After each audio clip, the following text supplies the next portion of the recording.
Hi there everyone, this is Devin Olson, and today I'm going to be teaching you how to use 3D Studio Max to rig and animate a first-person weapon with first-person hands for a first-person view in a video game. So let's begin. In my 3D Studio Max scene, I have a Dragunov SVD sniper rifle, which has many components, such as the magazine, the reload cock arm, the scope, the trigger, the little thumb components, maybe the bullet exit point, and the places where we put our hands. Now for this tutorial, we're only going to focus on a few of these components. We're only going to focus on the magazine, maybe the trigger, the points where they put the hands, the reload lever, and that's about it. The scopes and other little components that you want to animate maybe on your weapon can easily be animated once you go through this basic tutorial as well. Alright, so let's talk about the mesh itself. The mesh is a single mesh that is an editable poly, and that is for good reason. You might think to go ahead and go to the element mode and start selecting different pieces and deattaching them from the main mesh, but I highly advise not doing that. What that creates is a lot more meshes to have to maintain through the animation portion, as well as it creates a lot more overhead in performance when you bring it into your 3D engine. If you imagine, anything that needs to be controlled by a bone or some sort of rig has to have a modifier to it. So every mesh that also has a modifier on it is that much performance overhead when it's being ran in the game engine of choice.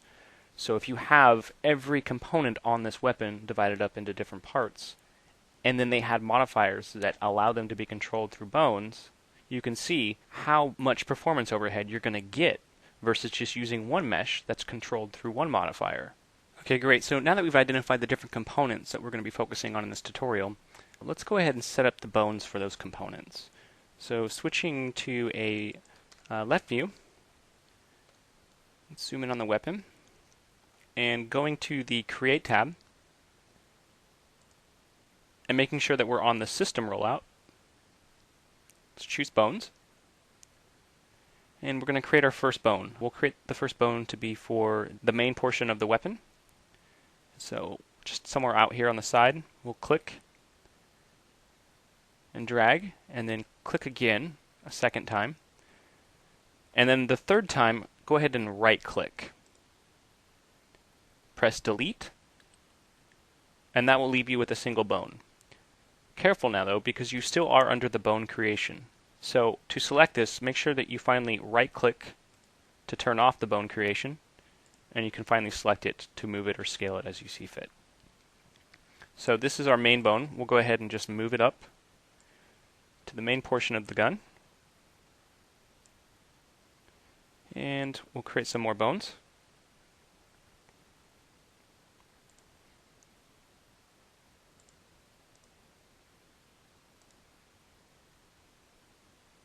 That will be for the magazine. We'll create one for the trigger. Create one for the reload lever. Maybe one for the left hand hotspot. And one for the right hand hotspot. Okay. Again, we're still under the creation mode, so right click to turn that off. And then we can move these around.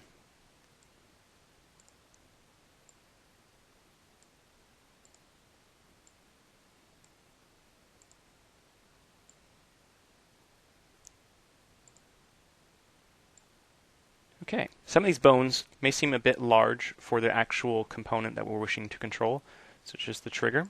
So go ahead and just select that bone, and you can go to Scale Mode, hitting P for perspective, and Z for zoom if you need. You can scale this guy down a bit.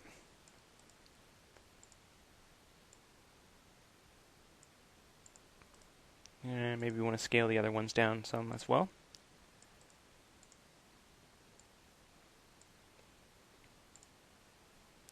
Magazine, I'm going to leave that big because when you're moving and animating this piece, it's nice to be able to have the bone a little bit sticking out of the mesh so that you can grab it easily. The reload lever doesn't need to be that big though. We can bring this down.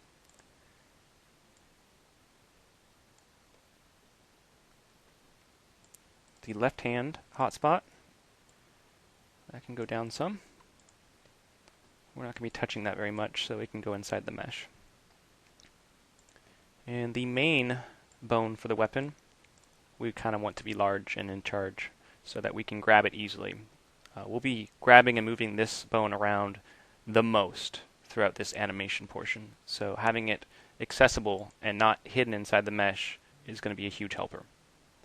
Okay, make sure that going to a top view, you don't have your bones somewhere way out here off to the side. They need to be in the center of the mesh or respective to their component in the center of their component. So the lever arm that we're going to be animating sticks out the side of the weapon, so that makes sense that it's over here. Whereas the main bone of the weapon needs to kind of be in the middle of the weapon because it's going to control, well, the main weapon. Alright, now we must name our bones. So clicking the bones and going to the modifier tab, we'll call the main bone main. Call this one magazine. Call this one lever. And this one will be left hand or left hotspot. This one will be right hotspot.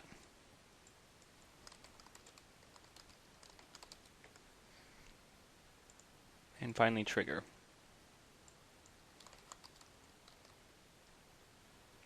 Great. Now let's select the mesh. And we're going to add a modifier to it called skin. So scrolling down our modifier list, we'll add the skin modifier. And the first thing we want to do with the skin modifier is we want to add all of our bones to the modifier list. So clicking the add button, it will prompt you to select the bones, and because we named them, we know that we're selecting the correct bones. So clicking and dragging, you can multi-select, and then click select. Alright, so let's talk about the skin modifier.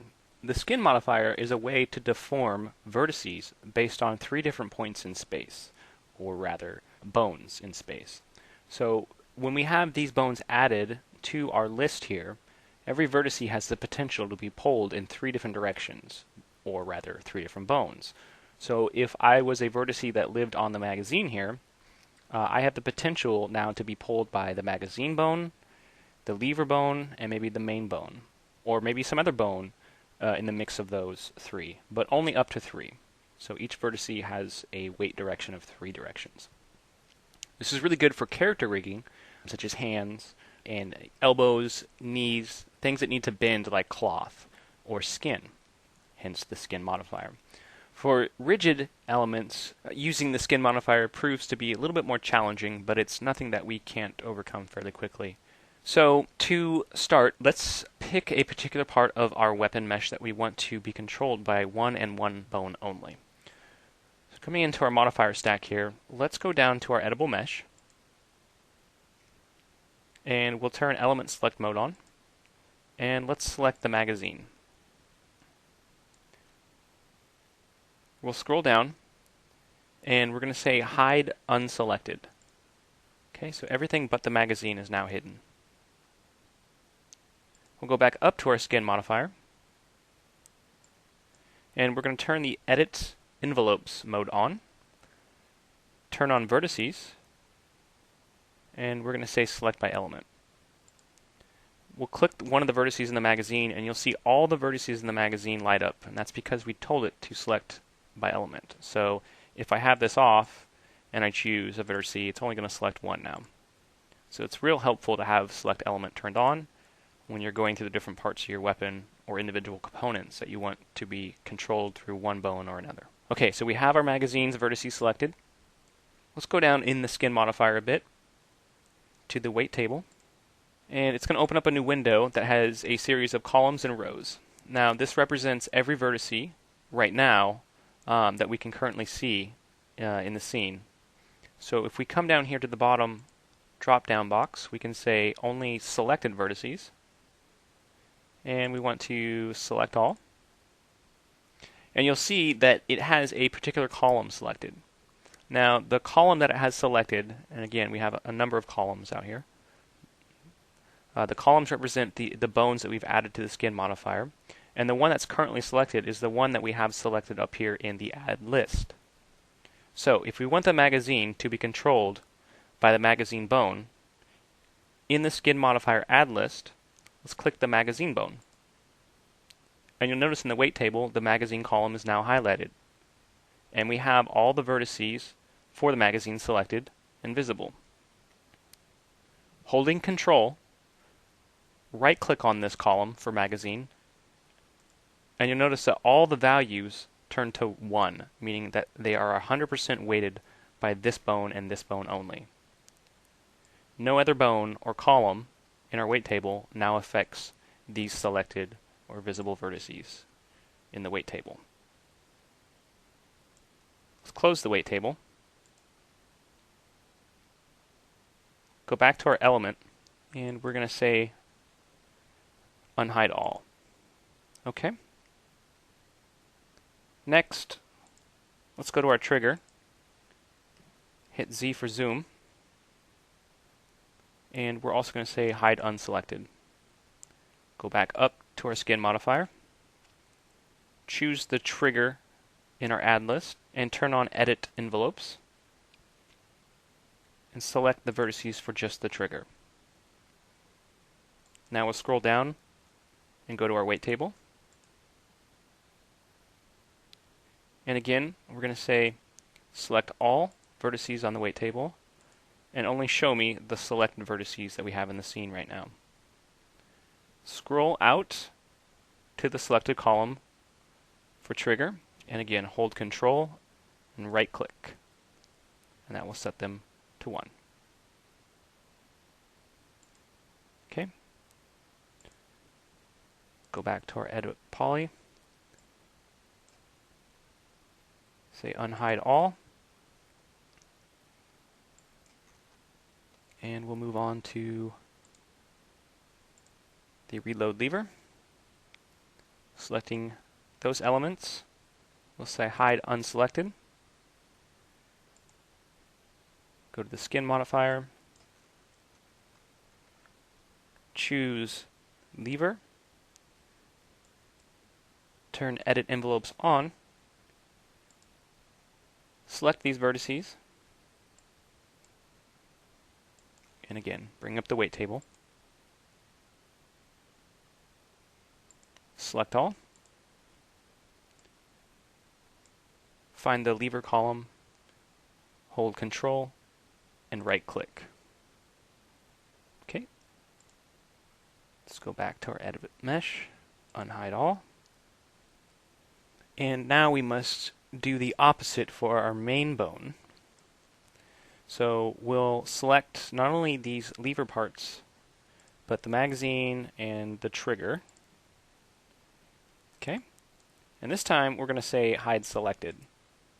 So those are out of the view, and the rest of the vertices that we want to weight just to this main bone are visible. So going up to the modifier again for skin, selecting main, turning edit envelopes on, simply hit Control A. Scroll down to our weight table,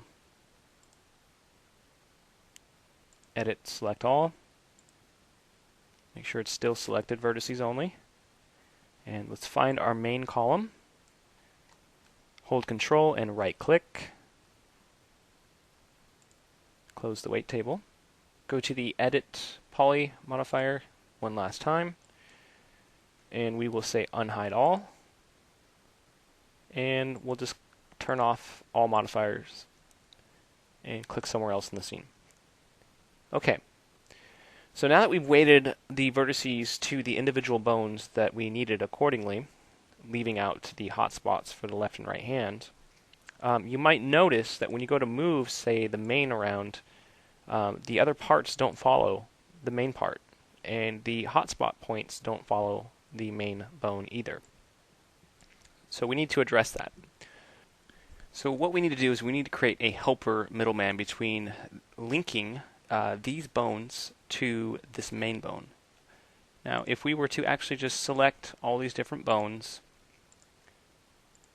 and link them using the link tool directly to this main bone, you're going to run into an issue where whenever you move one of these bones by itself, it's going to be rotating the whole weapon, because it will have a parent-child relationship to this main bone that will influence the orientation of the main bone as well. So, and instead of doing that, we'll go to the Create tab, and we'll go to the Helper, and create a single dummy. And we're going to make that dummy right around this main bone so that we know that it's a helper for the main bone. Great. Let's go ahead and name this main bone helper. And hitting H on your keyboard, let's select all the bones except for the main and the main bone helper now. Okay. Using the link tool, we'll click and drag, and you'll see that it creates a series of lines that indicates all the bones we're about to link to a particular object. So we'll drag those lines up to our helper and let go. And now all the bones are linked to the helper. Now using the select tool, we'll select the helper and we'll link it to the main bone. Great. Be careful because you're still under link mode.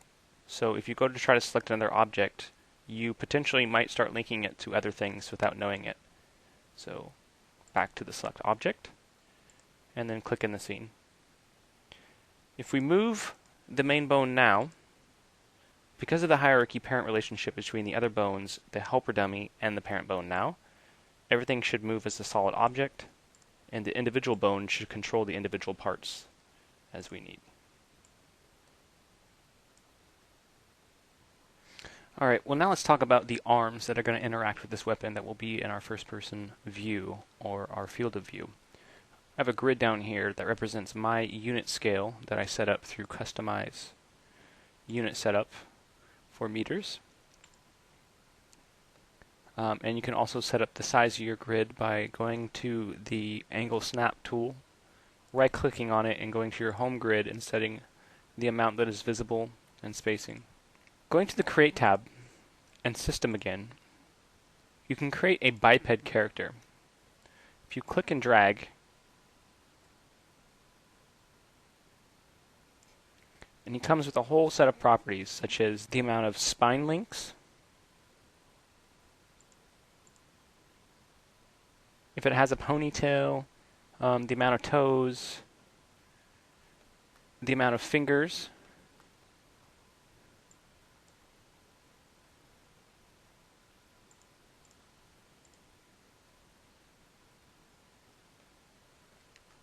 and so forth. Go ahead and create your biped now and set up its configuration as you see fit. And if it's orientated in the wrong direction of your weapon, with its main biped root bone selected and the Angle Snap tool on, you can rotate it in 90 degrees any direction that you need. Now I happen to have a biped character that I've already merged into the scene that I use for our game that matches this scene file scale. So the first thing we want to do is we want to hit H on our keyboard and we want to select all of the bones and mesh.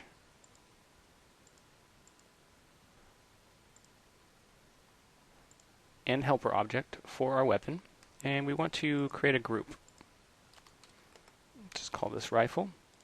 And this allows us to be able to move everything as a whole and not manipulate any individual part accidentally.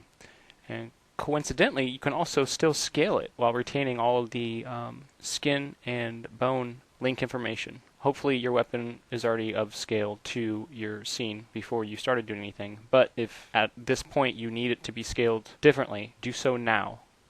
Okay, so in this tutorial, we're only going to be animating the upper arms. We're not going to be animating so much the head or any of the other biped parts such as the legs and the torso and pelvis. I went ahead and grouped my bones together, so I'll just open that group up so I can select the head, chest, and all the rest of the bones down here. And we'll right click and say hide selection, so that all we're left with is just the arms. Now, you'll notice that sometimes you'll be working with a biped that has these wrist helper bones that are more or less frozen. And what I mean is, if I was to select this entire side and say hide selection, these things are still there, these helper bones for your wrist. And the reason that they're still there is because they're frozen. So if, for whatever reason, you want to hide these two, just make sure you select them and you say unfreeze, and then you can hide them. For this tutorial, we'll just leave them in and keep them frozen. Alright, let's move on to the animation portion now. Starting with the right hand, or the trigger hand, go ahead and select that hand, and come down here and turn Toggle Auto Key Mode on. Now what this will do is anytime we make an action or a change, it's going to record that in the timeline down here with a keyframe. You see that? So if I was to now make an action with the slider out a little bit further, it's going to make another keyframe and another one. And if I scrub that timeline now, you'll see that it makes that motion accordingly. So starting at frame 0, we'll grab the hand and we'll move it in place.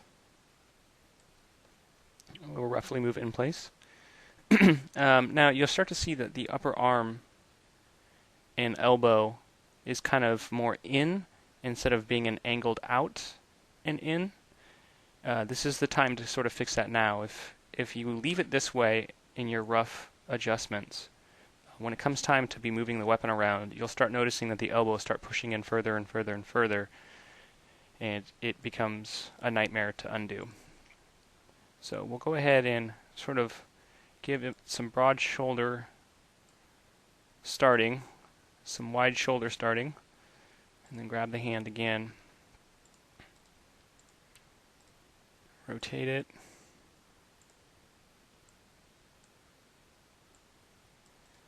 and move it in. That's a little better. You want to go further out some. You really want to be overly realistic at this point, to give yourself plenty of room for when you go to move these weapons around, that you don't have the elbow starting to collapse in and buckle on itself. Okay. So again, that's really sticking out far. We'll go ahead and rotate this. Notice I turned my snap angle on in this portion. It really helps a lot as far as getting things kind of adjusted to a grid space.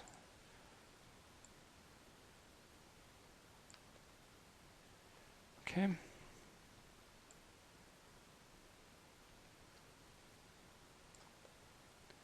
We want to get his palm sort of flat,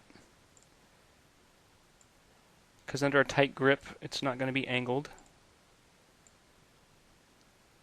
And I can guarantee you, while shooting this weapon, everybody's going to be having a very tight grip.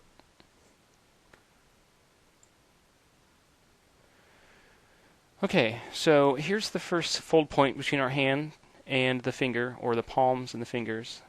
So that sort of needs to match up against the handle of the gun.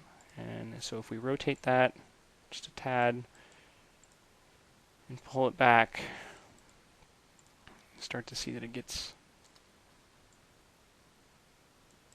a little bit better.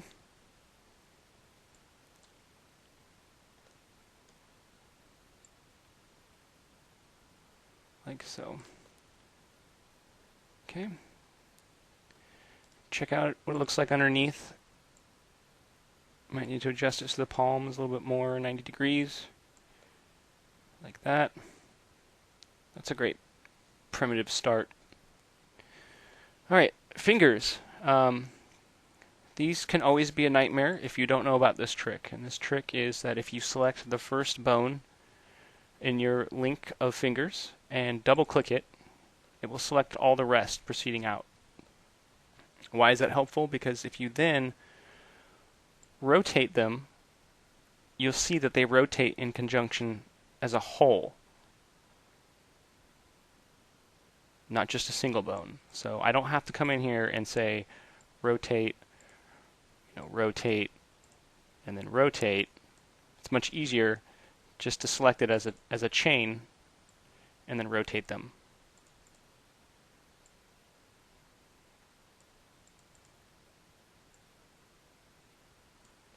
Okay. Careful when you do it in these directions because you will get some weird bending of a finger when it's chain selected like this, and it looks like he's unnaturally rotating his finger. You can do it in little increments because the phalanges themselves tend to not be as rigid in the direction of their IK. They're a little bit flexible.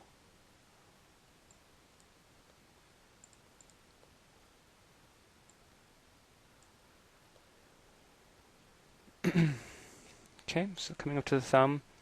Thumbs are pretty important because they tend to give away to a lot of web between the thumb and the palm. So if we were to look at this palm on our left hand, you'll see that if there was skin on here, the skin would create a sort of a web between the actual thumb and the palm, whereas where it actually connects is way down here. The skin actually connects way up here, creating a web. So if you're unnaturally moving the thumb around too much or spacing it out or stretching it, you'll get this really, really strange effect between that web and it becomes very stretched. So just be very careful at the way that you manipulate your thumbs. Manipulating it this way is going to cause that effect a lot. So very little this way and maybe more down than anything. Okay. And then we can, from the middle bone, do a chain selection, leaving out the first one, and still do the grip effect. Great.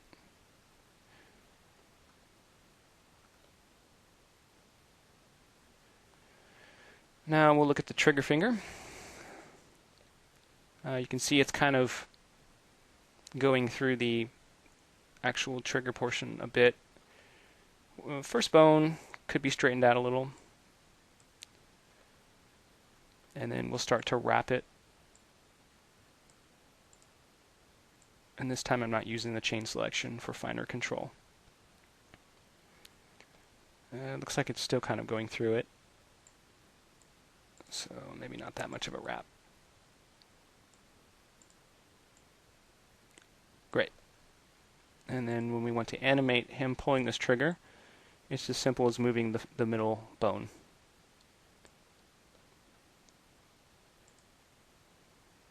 Can bring it up a tad.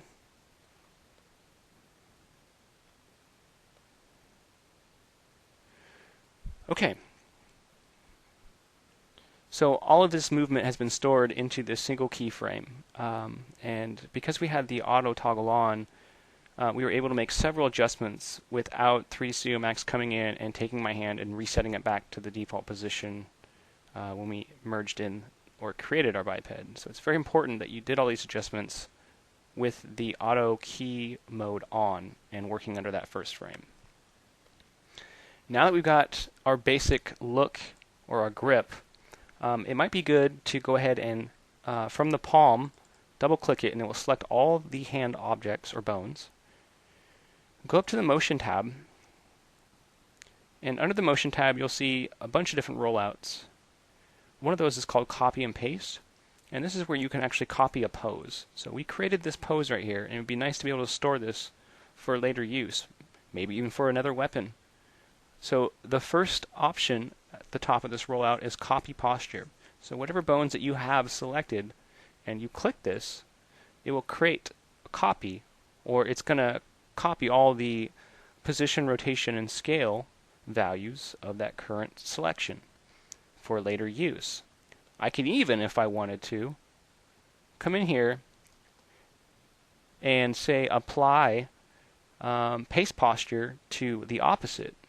So the other hand could get that same posture that we just saved out. This really speeds things up. So we'll undo that.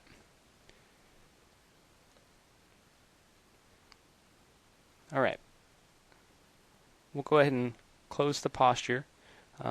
Just keep it in the back of your mind and try to save as many of those out that you could reuse on other weapons or other animations. Okay, before we go any further, let's select our weapon.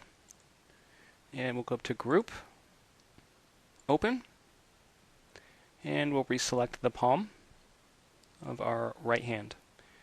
Okay, while still under the Motion tab, let's open up the Key Info rollout, and you'll get a series of sub-rollouts. One of those is called IK. One of those is IK. Go ahead and open it. And the first thing you'll see is this arrow right here that allows you to select either a body or an object that we want this palm to be parented to in an IK fashion. So selecting Object, let's go ahead and click the Record or Set key. And this will set a key at 0, and we'll choose the Select and hit H on our keyboard. And now we want to find the right hotspot and choose Pick. You'll probably get a warning, just click Yes, and you'll see that it assigned it to it. Sometimes Max is a little bit buggy, so what I recommend is that you now unselect the palm and reselect the palm, and you'll see that it put it back as a body. So change the object again, and now on the IK blend, change that value all the way to 1. And if you move your timeline out, you'll see that this keyframe is now turned yellow.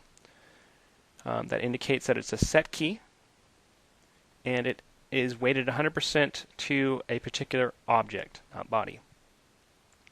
Okay, so what does that mean for us? That means if I was to come in here and select this parent bone, or the main bone, on the weapon, and I was to move it around, the hand and the arms on the character biped adheres to it. And it adheres to it in a fashion that the arms still retain IK. You see that? That's going to help us be able to animate one spot and still have the biped arms adhere to it and animate as if they weren't really linked to anything and we were animating the arms by hand too. Really speeds the process up. Okay, so now let's focus on the left hand. So again, we're going to give it some big elbow room.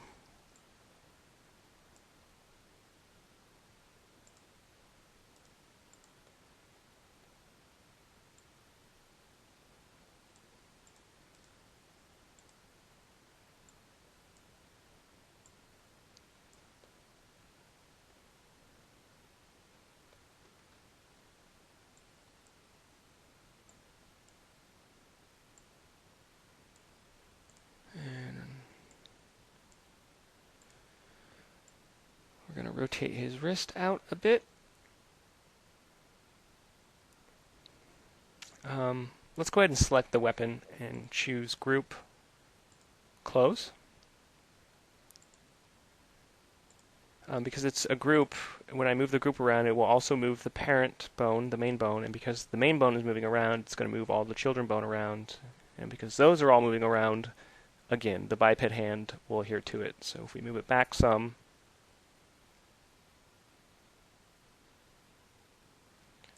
we get to the point where our left hand would be positioned.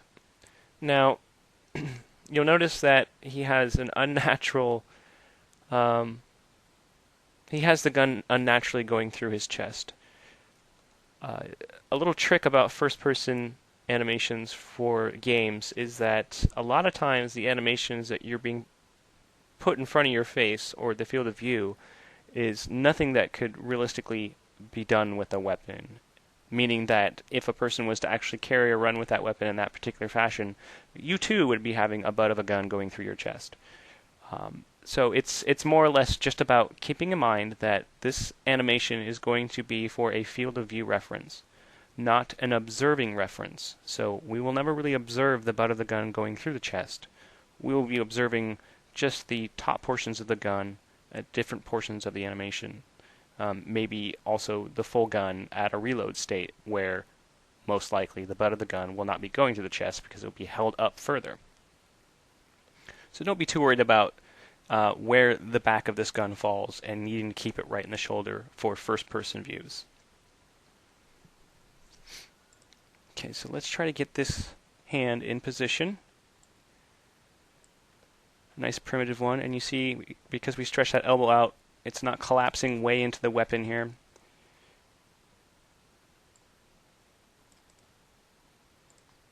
Okay, that looks pretty good. I mean, that's a good start. Okay, so now, again, we want to come in here, select our left palm, and under the key info, IK rollout, we'll go ahead and add a planted key. And we'll hit H on our keyboard with the select tool. We're going to choose the, oh, I'm sorry. Don't forget to open up your weapon. Now we can select the left hotspot, make an object, and set its blend value to 1. Cool. One of the cool features that setting a planted key has is the select pivot. So if I was to come in here and click this, it's going to give me a representation of this hand.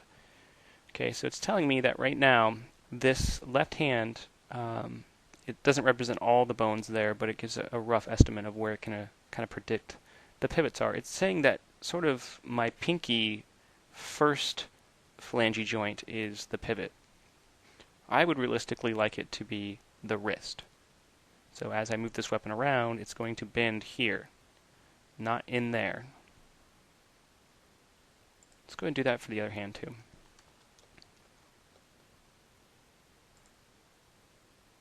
Set pivot. It was already set at the wrist. Great.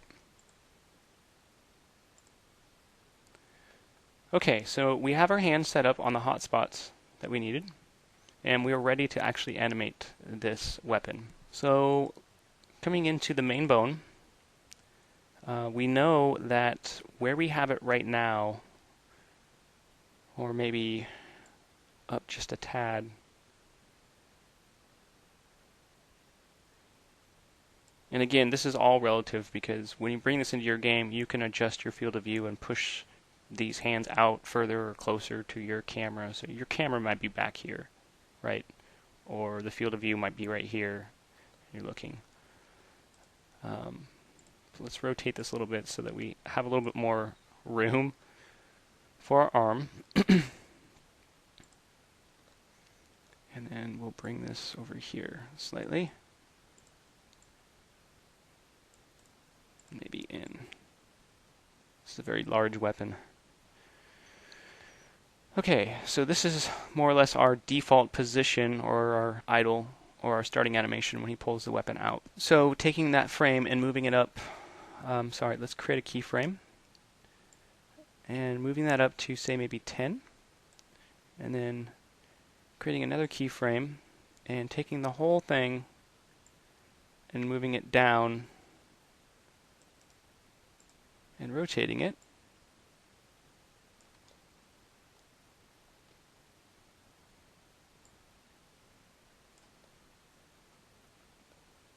Between 0 and 10, he lifts the weapon up. Great. As you build these sections that are considered the frames of the different parts of your animations, you need to create little spacers. So I move typically by 5 spaces out. So if we ended on 10, we'll come out to maybe 15 and start the next portion. And grabbing the last frame that we worked with and moving it out there, we'll start the shoot animation. So between 15 and 17, we probably want his finger to pull the trigger. So going back to frame 15 And having the finger selected, we'll use the set key.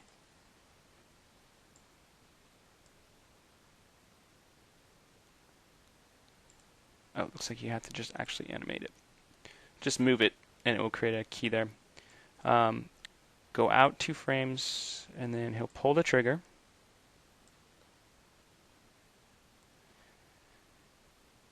And then go back to unpulling the trigger. Okay. At the same time, we want to go to the trigger bone, set a key, and during the time that it's being triggered or being pulled, we want to rotate and move, right?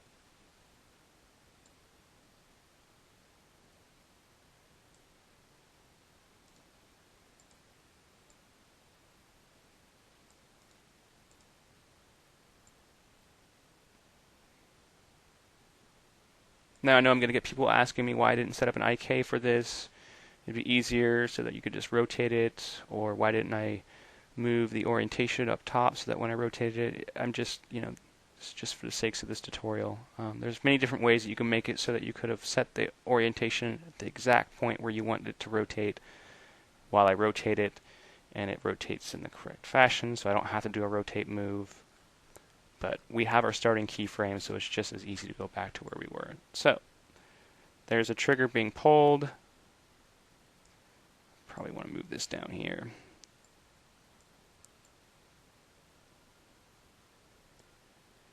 And then the last frame, put it back, so it gets pulled and put back, right?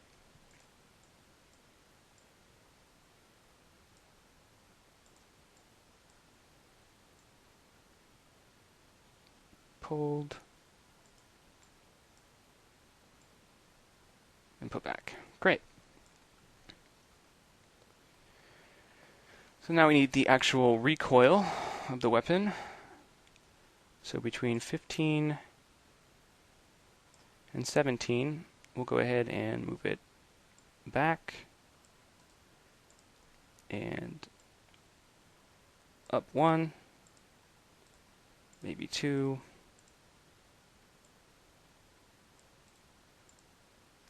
and then lift it. So that's the effect. Bam. Okay. Looks like it could probably give you a little bit more kick.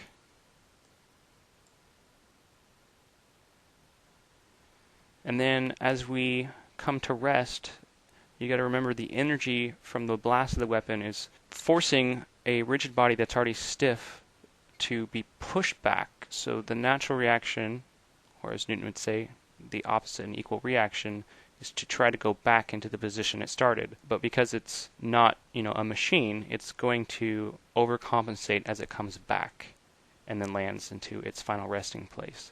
So we get energy that pushes it back, and then our natural rigid body is going to try to put it back into position, so it's going to basically go back out and up and down.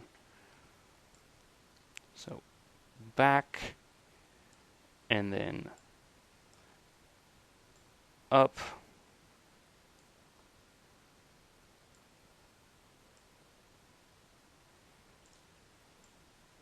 back to our starting point, but maybe out still a little bit and down because we've overcompensated slightly.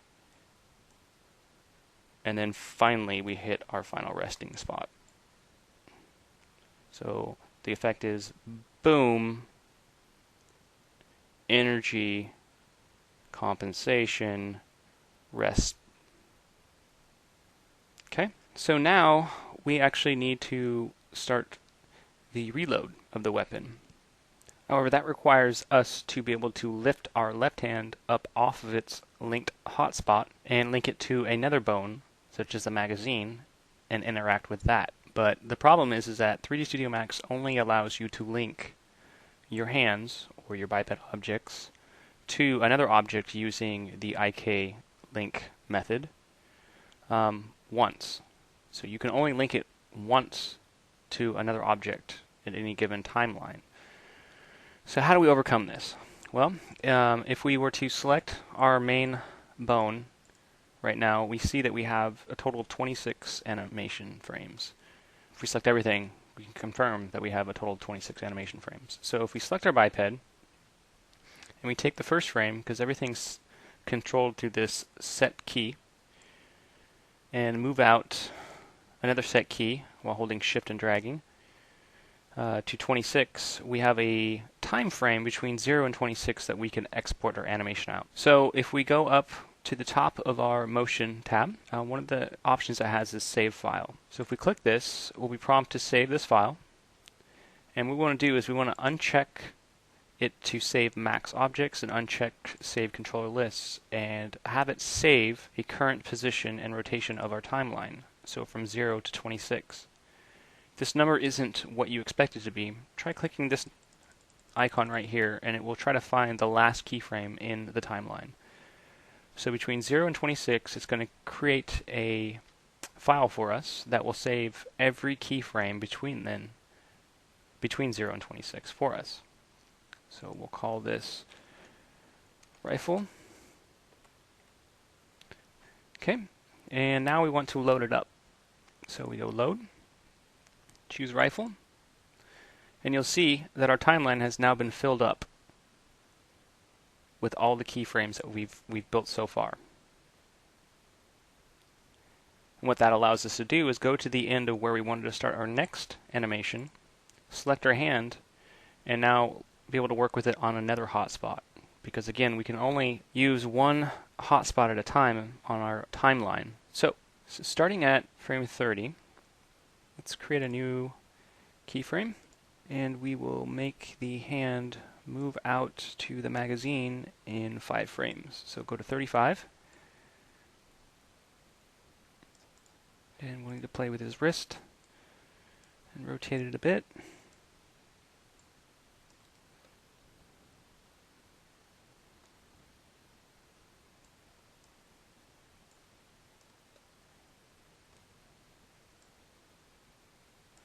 Let's turn angle snapping on again.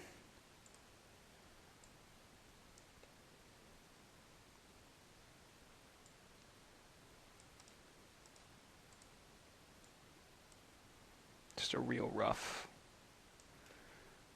grab for the clip. It's probably easier to look at it from underneath to get that palm lined up.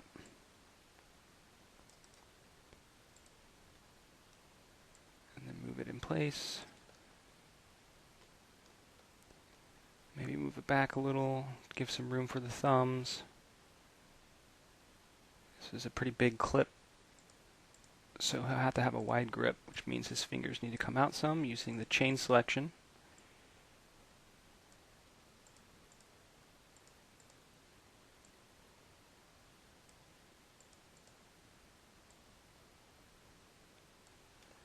Like so.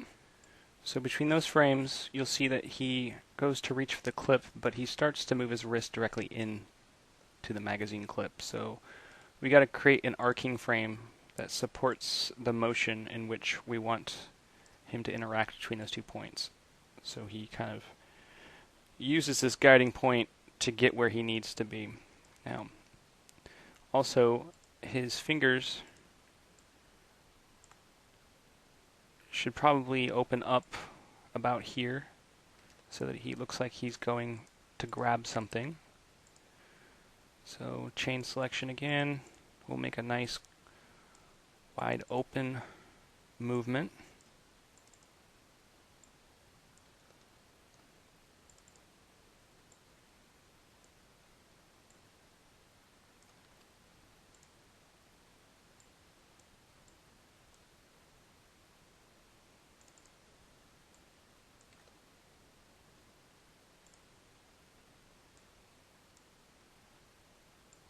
And then he'll go from a grip to open palm to look like he's grasping something to actually grabbing the magazine. Looks like he's clipping a little bit in there too, so we can give him yet another supporting one. So it kind of supports it in there. Space these out a little bit more. tends to be that when you have 2 frames up against each other and you make a sudden movement, it's a lot more noticeable. So if you get that, just space them out a little bit and he'll move in the direction you need, like so. Okay, so we got his hand in the position that we want it to be, so now we just need to lock it to the magazine. So going under the key info rollout, and you'll see it's still highlighted as selected as a left hotspot, but there's no set plant key in here, so it really doesn't matter. So the first thing we'll do is we'll set a plant key and change it to be a magazine and be an object with the blend value of 1. Double check it. Yeah, it stayed as object, good. And we're now in a state where we can animate the magazine bone however we want. So at this point, the weapon probably should have been rotated as he goes to reach for that magazine. So here we are before he lifts his hand up off the front of the gun, his left hand, and then here we are grasping it at 36. So probably between 26 and 32 maybe, we want to lift the weapon up. But before we do that, we need to go back to our right hand and set a new plant key. Now remember, it's still stating that it's adhering to the right hand hotspot, but there is no planted key anymore. By going to the last keyframe, 25, and clicking Set Key, Object IK1, confirm it by reselecting it, and yes. So now we can lift the weapon using the main bone between 30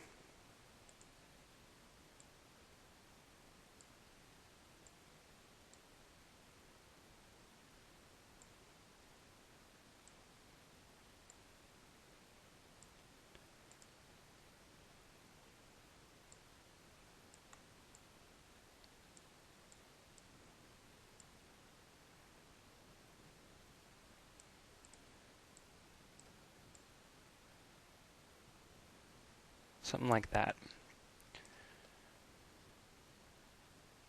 Maybe even a little higher so it's in the field of view of the camera. Maybe out some.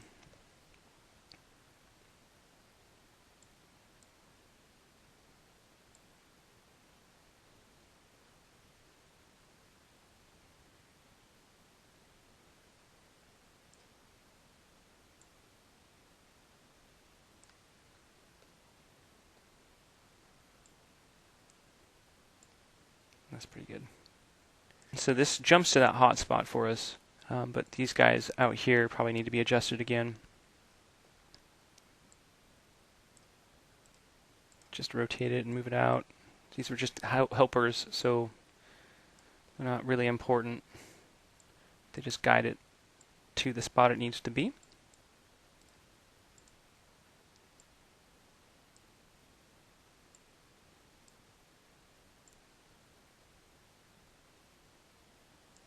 This guy has a little bit of a movement there.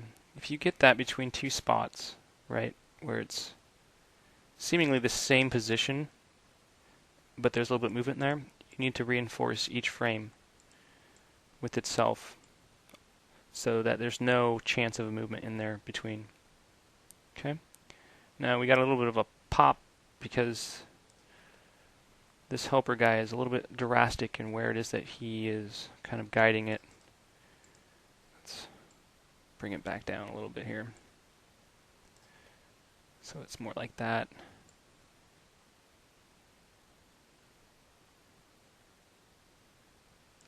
And that one is a bit out and drastic, so we'll move him in. So he's going for the grab. And then he connects. Okay? And that's at frame 35. So at this point, we know that we can select our magazine frame.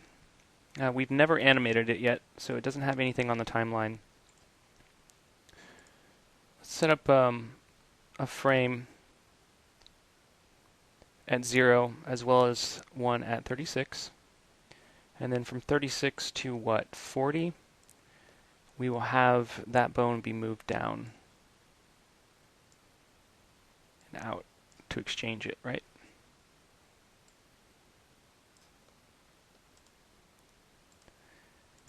Let's talk about this. If you get a transform that is just in world coordinate, not local coordinate, or in local coordinate, and not in a way that you want it to move, you can come up to here and change this to like screen. So you'll see that no matter where I look, the X and Y positions are changed to where my screen is. So that makes it a little easier if I know I would just kind of want it to move in that direction, but my transformer isn't really allowing me to. Well, I can do that if I keep it on screen. There we go. Maybe down here too.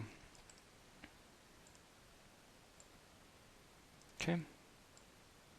Remember the pivot point we set to the wrist there? That's a hearing right now.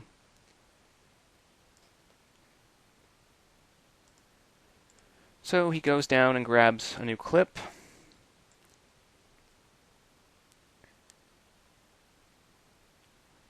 It looks kind of like there was a little bit of a clipping there as he pulled it out.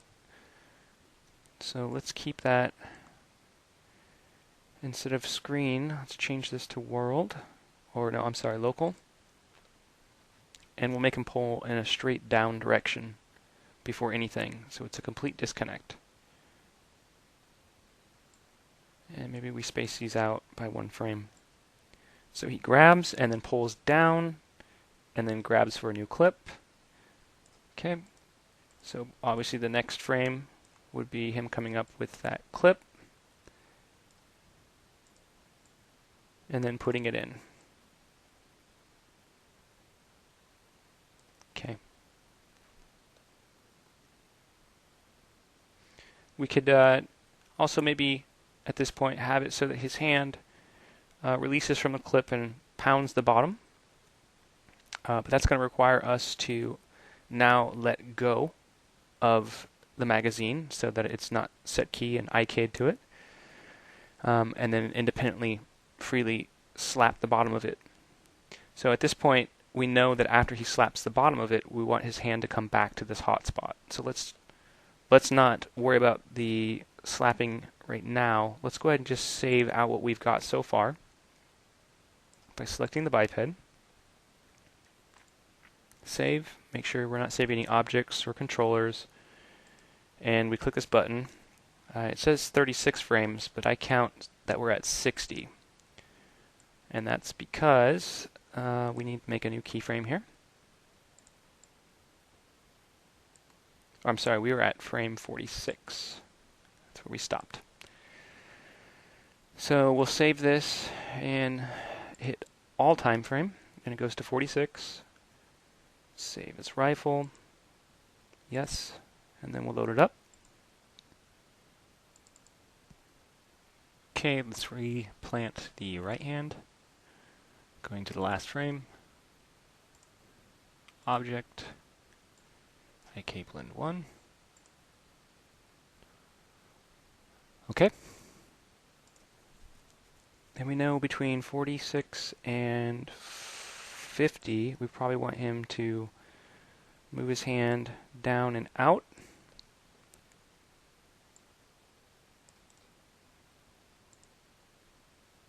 And straighten his wrist. Somewhat. And make a fist. Oops.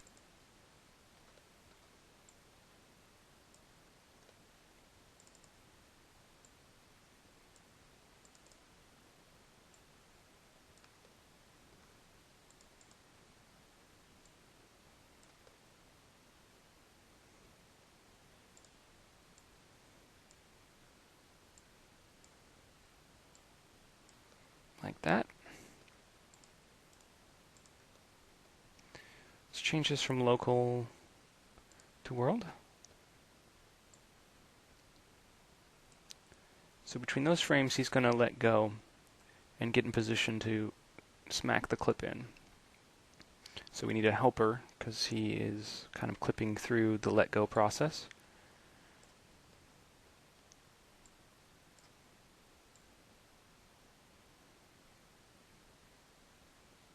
And that helper should probably help guide it down too. So he's out and down, makes a fist, and finally he's going to hit the bottom.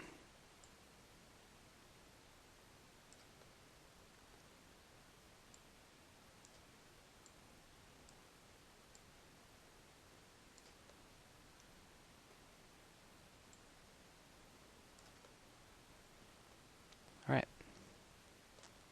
Now at this point, because he hit the bottom, you probably want the weapon to move up a little bit. So the last frame we worked on when we moved that main bone was 30. So let's move that up to 50 now. And between 50 and 52, we'll have a little bit of a movement to it because it got slapped.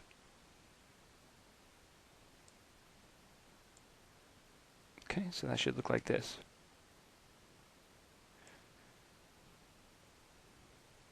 It looks like the movement needs to happen just a little later.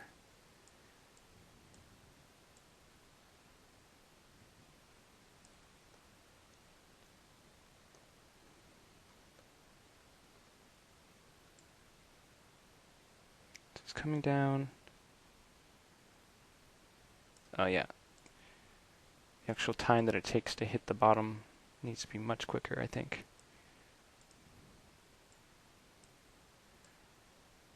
So he gets in position and he smacks it. Just a quick smack. And that will result in the gun starting here to move up. So quick smack. And then it falls back into position. Alright, so now we probably want him to turn the weapon completely over so that his left hand can reach the reload arm and pull it back.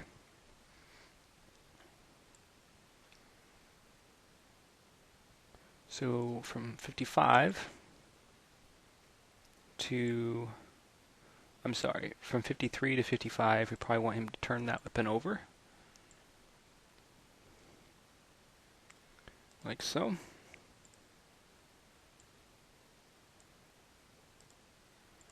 And probably move it in a little bit. And out. Okay. And we'll move his hand up there.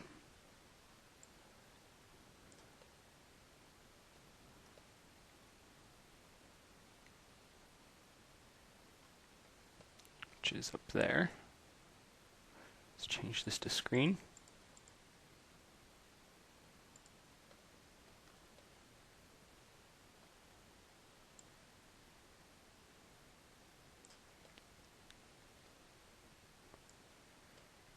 Looks pretty good. Let's rotate it slightly.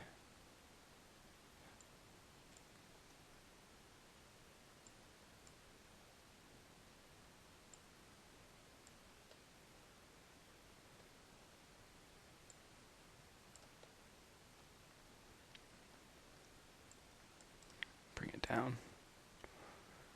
Maybe by local.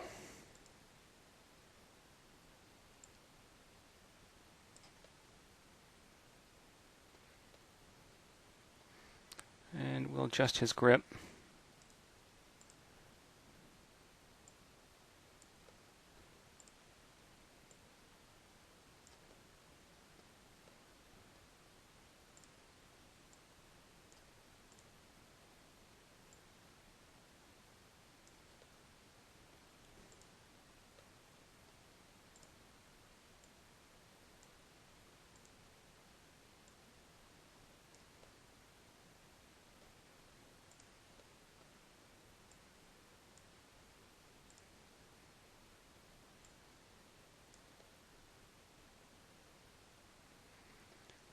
And at this point, we're going to attach this hand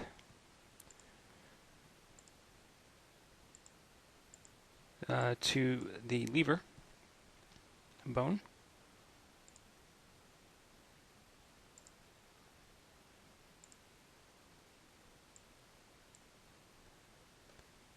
So that we can now animate the lever. We've never animated it yet, so we'll set a keyframe. Also put one at 0. And he'll slide it back by local.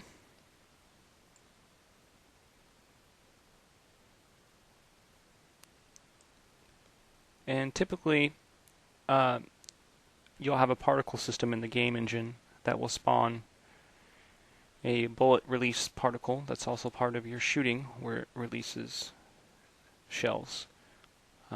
If you wanted to have that here, you probably wanted to identify that component early on and create a bone for it, and this would be the time where you would animate it flying out. But you probably should reserve that for particles. It's just easier to maintain. At this point, we probably want his hand. Let's go ahead and increase our time frame to maybe 80 frames. We want his hand to come back up top. So at 60, it'll move back. Let's just use the original frame that it was at. Okay, so looks like he's pulling it down and bringing it back up. Now the bringing back up part should be done by a spring inside of the weapon. So you can realistically, at this point, just have him let go. And this is a good time to talk about the other options that we have up here. So there is one called a set free key. So we're still linking to the lever bone, but we're going to set a key free, or a free key, so that we can have the bone still go back up here and not have the hand be adhered to it, but still be linked to it. None of these tools alleviate the problem of us still only having the option to link to one bone at a time. So I probably will see comments about people talking about using this more often, but in this scenario we had 3 unique points in interest where he needed to touch and interact with a different component on the weapon. So he actually needed to grab and link to 3 different portions of the weapon. And so we'll go ahead and set the free key.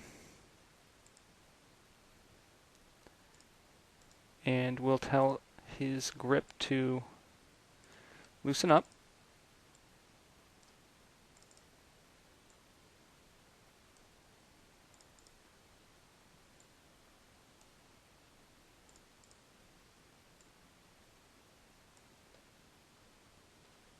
And maybe rotate his wrist off of it. And you see it still pivots at the wrist point, because it is still part of a link.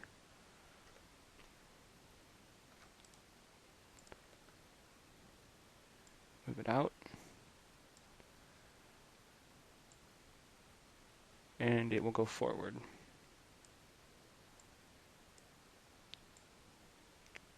So the effect is that he pulls it down.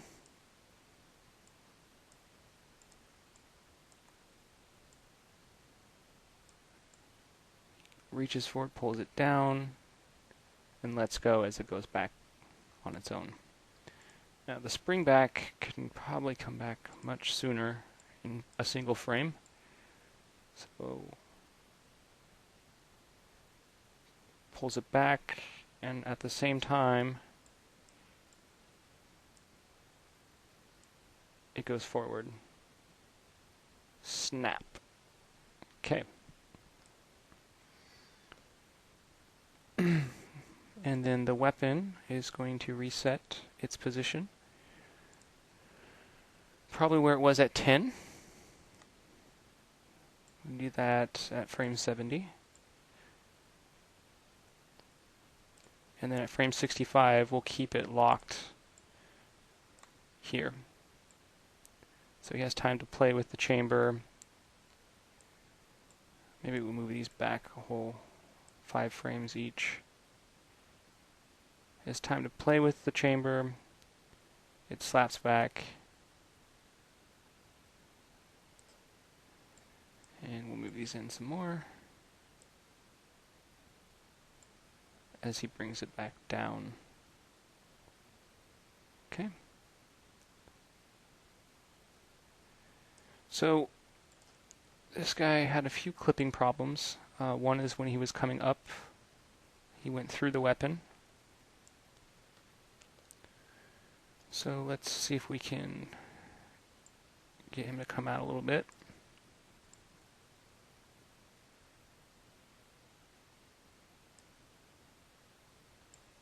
That connecting point seems a little early.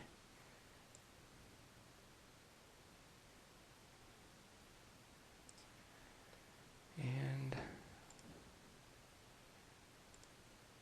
these guys can come out 1 frame. So he reaches over the weapon. That's still a little bit in it.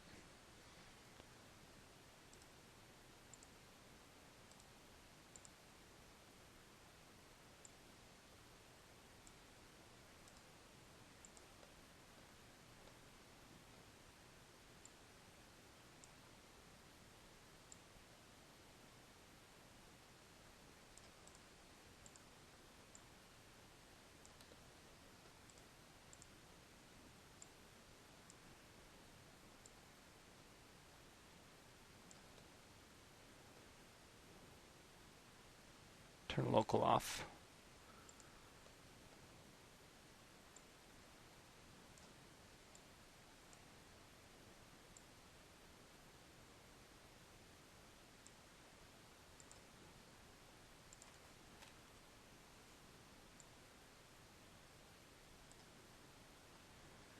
Okay.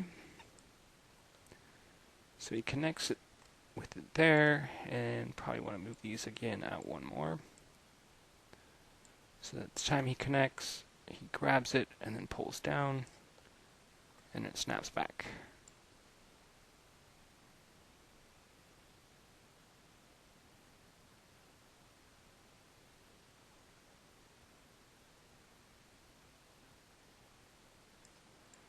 Maybe a little bit of a delay in how long he holds it.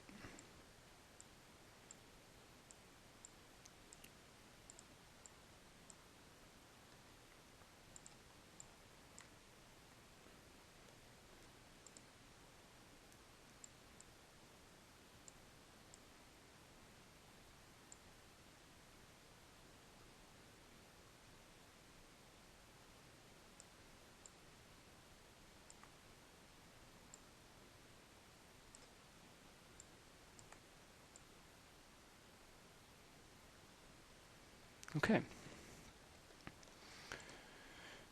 Let's keep it locked a little bit longer out here. So he has time to cock it, release it. Maybe 1 more frame.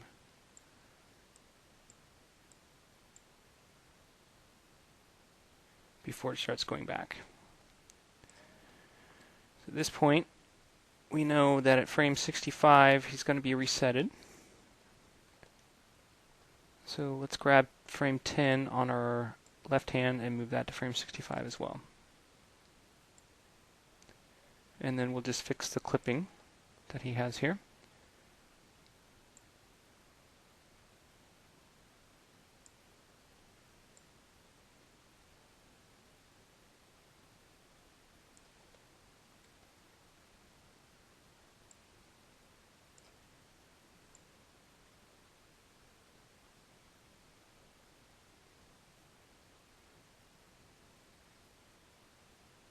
There we go.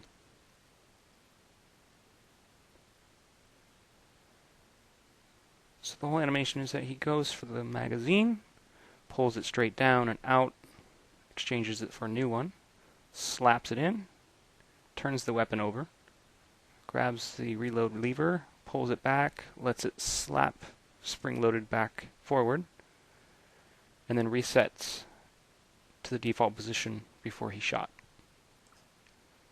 Okay. So at this point, we know that he's going to put the weapon away. So let's go ahead and bake the animation down one more time. We stopped at frame 65, 65, yep.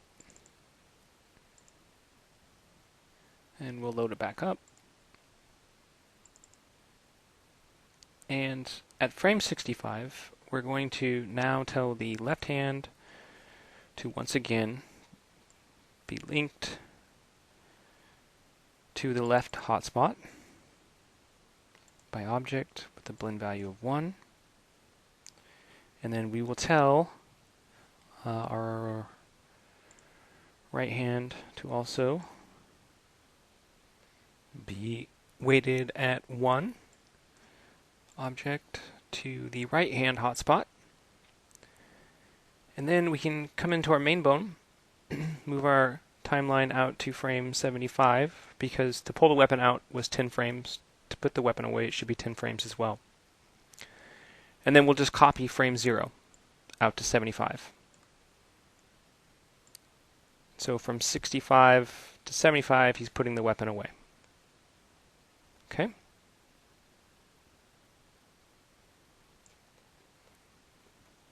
Great. Puts the weapon up, shoots it, reload sequence, puts the weapon down. There might be other animations that you might be interested in building out, such as a melee animation, but that really depends on your game type. These are the basics that you need for pretty much all your weapons. Finally, we know that we're kind of done at frame 75, so let's trim up our timeline to 75. One last time, I swear, we need to copy a frame out to 75 so that we capture the whole state.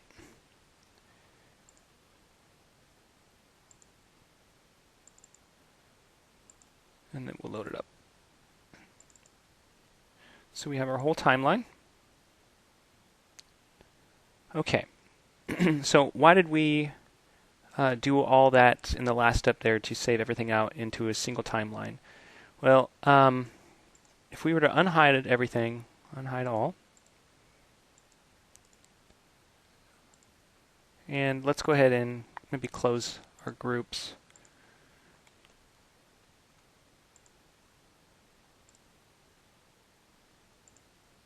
What we basically have done is we've made the animations isolated from both the biped and the weapon. And this creates a unique instance in the fact that this biped is no longer relying on the weapon to animate it anymore. If we go in here and tell these hands to stop linking to things, so they're literally linked to nothing anymore, and then we close the group again, that weapon and those hands are just synced together at the same time. And that means that I can take this biped and I can now rig or skin many different character meshes to it. It doesn't matter the shape of the hands or if it's a different character. They can all be rigged to the same biped system. And then the weapon itself can be flipped out. All the weapons can be flipped out over that different character type. So the animations for the weapons are isolated out, and the biped system is isolated out to their own animation timelines, purely for the fact that we can run many different character meshes over the same biped system and have the hands and all the different weapons that you'll have in your game sync up together over all the different character types that you have. It's pretty neat.